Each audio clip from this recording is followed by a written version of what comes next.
Не го взимай. Чакай малко. Не знам, моя ли, не е ли моя, откъде да знаем? Не знам, наш ли, не. Вашо ли? Какво? Вие оставихте ли си дете в Гърция? Имате ли дете в Гърция? Имаме, подарахме без пари, не съм взимал пари, няма какво да го храня. И дъщеря ми изчезнал на мъж, няма малките кой да гледа. Това дете прилича ли на вашето, което оставихте? Да. Прилича, ама откъде да знам моя ли не Познали е. го бе ми. От дома си. Познали го на телевизора, че телевизора. твоето Сашки разплакала се. Вчера видях, сега болна, само от снощи не съм ял хляб. Така. Значи си го познала. Твоето ли е това или не е твоето? Как мислиш? Мила да взимате моите деца, дай Нищо не къщата знам. ми. Имам така, много деца имам. 6 парчета. Къде остави Мария? Ще вземат ли за права? Къде остави детето? Гърция. Иди жена да гледа. Защото нямам храна, нямам работа да гледам малко. Ама разкажи на коя жена я остави? Къде Откъде да познавам? 4 години става. Тя ли дойде при теб? Не бяхте в Гърция. В кое село бяхте?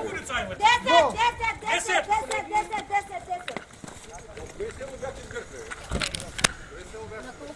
Ако обичате, Николай. На колко го оставихте детето? На колко беше детето? На колко беше детето, бе? Добре, хайде. Пустуваме в махлата, да не може? Там бяхме.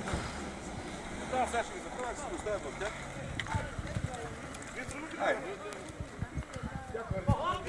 Е тази къща с детето да видят... Приятели ми, семейството ми!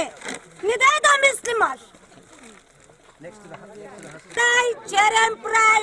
Каква иска? Прочка! С прочка! От цялата махала само кой има беледица. Откъде пак знаете? Само махлата има той, вярно! Има махлата, ама другата държава няма ли бял? Има. Мария, моето ли не е ли? Как е моето? Докарайте тук. Аз ли ще отивам? Ще ми взимат ли? Където искате, взимайте, искам детето.